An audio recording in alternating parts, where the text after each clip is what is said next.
My friends, what you are about to see now is the absolute and irrevocable end of the era of secret dealings with the underworld. That time when the Latin American political system shared the table and power with barbarism has just been obliterated by a precision kinetic strike. While Brasilia desperately tries to pretend normality in front of the cameras and maintain a posture of control, the United States Southern Command has just sent a message written in lethal fire directly into the Venezuelan jungle. Hector Rustem Ford Guerrero Flores, the supreme leader of the transnational terrorist organization Tren de Aragua, the man who was known as Niño Guerrero, was summarily eliminated. The images of the annihilation of his hideout are circulating around the world, but the real panic, the cold sweat running down the spine of the establishment, is not focused on the streets of Caracas. This spiritual terror, it's echoing in the carpeted corridors of the Palacio do Planalto. The political system that flirts with criminality has just realized that the safe haven has been obliterated. And for you to understand the weight of this military operation, we need to analyze the historic statement that President Trump published on his social network. Trump was visceral.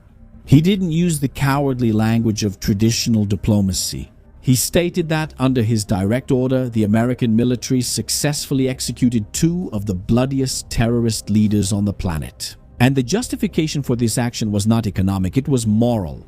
Trump exposed the wound left by Joe Biden's administration, which opened the southern borders so that an army of foreign agents and monsters could enter the United States to spread chaos with total impunity. Now pay attention to this detail. Trump didn't just talk about statistics, he named the victims of this negligence. He dedicated this lethal attack to the memory of the young Jocelyn Nungare, who was only 12 years old. People who were killed by crime, or people who were brutally executed by members of the Tren de Aragua on American soil. The execution of Niño Guerrero was the relentless retribution of a nation that decided it will no longer tolerate the sacrifice of its citizens. And if you prefer, replace the word execution with elimination. But the detail that keeps the leaders of Brazilian factions up at night is the legal engineering behind this attack. When Trump said there would be no safe place, he was talking about this. The American president kept his promise to officially designate the Tren de Aragua as a foreign terrorist organization. This is very serious because it's exactly the same lethal status that falls on the Primero Comando da Capital, the PCC, and the Comando Vermelho. Do you understand that things are getting serious? This means that designating drug trafficking factions as international terrorists isn't just putting a formal label on a piece of UN paper. It's the legal permission, the absolute trigger for American military intelligence to turn each leader's cell phone into a target indicator. The crime bosses in Brazil who use American-made smartphones that transmit data through software developed in Silicon Valley. Bosses become illuminated targets on Washington's radar. If you think the elimination in Venezuela was an uncontrolled unilateral invasion, you're reading the board incorrectly.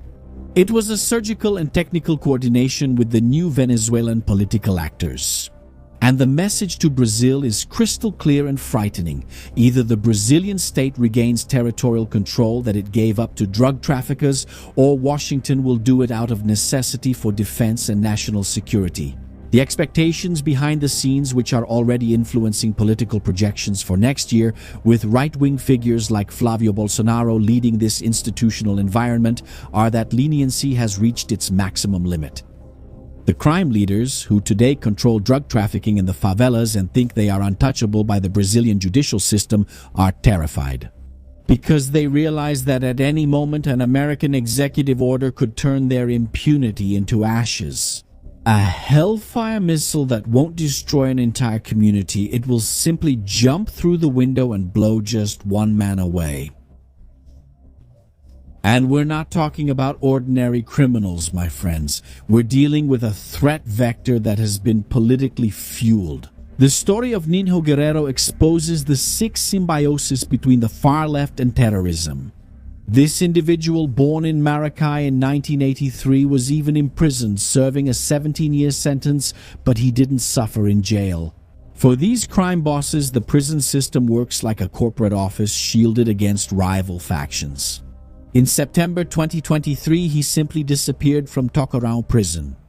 Behind-the-scenes intelligence suggests that he was released in agreement with Nicolas Maduro's Bolivarian forces. Just look at the level of barbarity.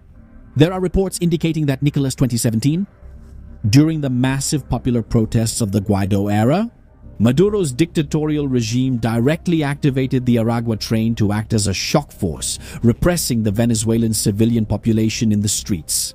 It's the state using terrorists to crush its own people. That's exactly what Iran just did against its own civilians, where more than 50,000 Iranian citizens died. The organization's tentacles violently reached the living. At the beginning of 2025, the security forces of the state of Roraima found a clandestine cemetery hidden in a dense forest area in Boa Vista. At least 9 bodies were found there. They were Venezuelan exiles who fled the economic tragedy of Maduro's socialism. They sought refuge in Brazil but ended up being hunted down and executed on Brazilian soil by the hitmen of Tren de Aragua. The faction is already actively operating in at least 4 municipalities. The municipality of Roraima feeds itself with easy access to weapons from the Venezuelan army itself, reselling ammunition to the PCC and Comando Vermelho in Brazil. And I want to draw your attention to a very important detail that proves this connection. In Rio de Janeiro, during that war operation against the gangs where Governor Claudio Castro sent the police to the hill, rifles were seized that had exactly the markings of the Venezuelan military forces. The production team will leave the image here for you, but the decapitation of Niño Guerrero cut off the head of this serpent. And if you think the problem with the leftist system is just about the armed dismantling of organized crime, wait until you see what just happened in the Andes region in Peru. And if you want to check out up close how this United States military operation in Venezuela went, the one that made Lula scared out of his wits, the link will be in the description and in the last card for you to follow. These are details about the technology used to hunt down the criminal. Now we are witnessing the formation of a perfect geopolitical pincer that is crushing the axis of evil in Latin America. The institutional carpet of the left has been activated in maximum emergency mode because they have just lost their last strategic refuge.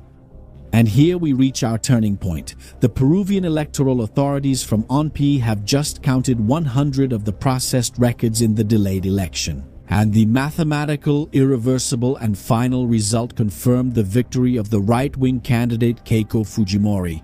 Victory over the communist Roberto Sanchez, a direct ally of the Planalto Palace, by an extremely narrow margin of just over 4,200 votes. Keiko secured more than 50,000 votes ahead in the final count in an election that tested the heart limits of the entire continent. When the ballot boxes from northeastern Peru came in, the left celebrated prematurely. But it was the votes from the diaspora, the votes of the intelligent Peruvians living abroad, that turned the game around in the final minutes and saved the Andean nation from the Marxist abyss. And what was the immediate reaction of the leftist system when they realized their defeat? My friends, pay attention to this movement because it's vital for you to understand the future of Brazil. The leftist party did not accept the sovereign democratic decision. They tried to annul and invalidate thousands of magic boxes used in electoral processes. You know what I'm talking about.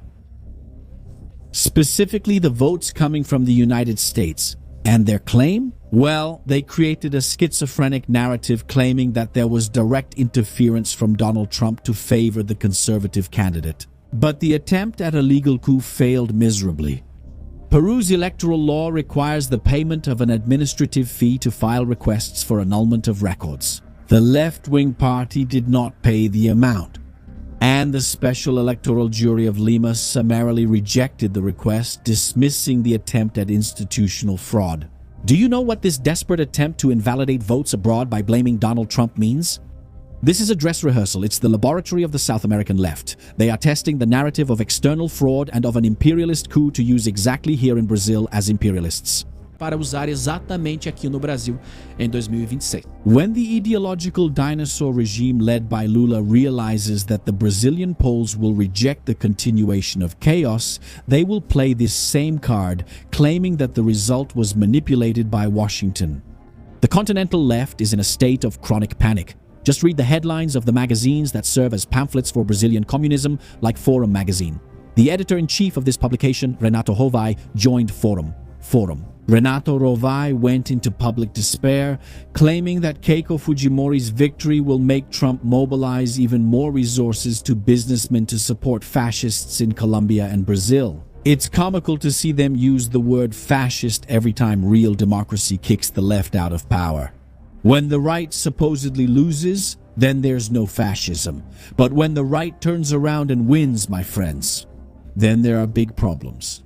The truth that terrifies Brazilian communists is that business owners and the conservative civil society, both in Brazil and in Colombia, which have elections. Now, on the 21st, they realize that the left is a movement, moribund. It's a cluster of dinosaurs, of aged relics, clinging to 19th century doctrines who are being crushed by reality. The Peruvian collapse is just one domino piece. In Colombia, the situation follows the same script of liberation. The right-wing candidate Esprella continues to crush the opposition with a lead of over 600,000 votes heading into the second round, scheduled for June 21. The international far-left network, the same observers who validated bizarre frauds in Bolivia and Nicaragua, is on high alert.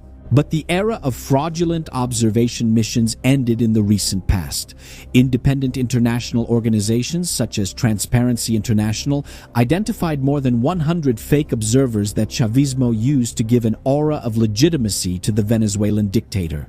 The official OAS mission was already headed by figures like Leonel Fernandez, former president of the Dominican Republic, a name closely linked to the Continental Odebrecht bribery scandal, which spread more than $92 million to corrupt and finance leftist agendas throughout Latin America.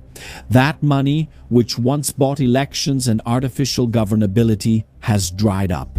Without the armed wing of terrorist cartels like the Tren de Aragua, which is being wiped out by American missiles, and without the financial arm of corruption from construction companies, the South American left is now suffering from severe phantom limb syndrome. Severe phantom limb syndrome. That's it, phantom limb syndrome.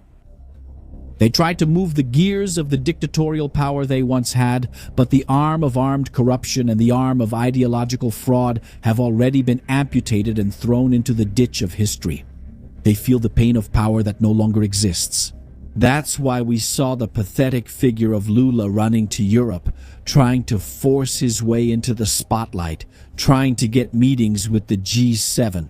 Understand this, that rush to Europe isn't to talk with world leaders about the real economy, industrial development, or market integration. Brazil, under the current administration, is isolated. What he's seeking among the leaders of the free world is to beg for political survival. He needs photos and artificial handshakes to try to project an image of normalcy while his geopolitical surroundings collapse in real time. Where are Lula's allies? Imprisoned, eliminated, in eternal flight, and with the right taking over Peru and Colombia about to sweep Marxism from its territory, Lula finds himself alone. The silence from the Palacio do Planalto about the extermination of terrorist leaders in Venezuela and the coordinated outcry against Andean elections are the explicit confession of fear.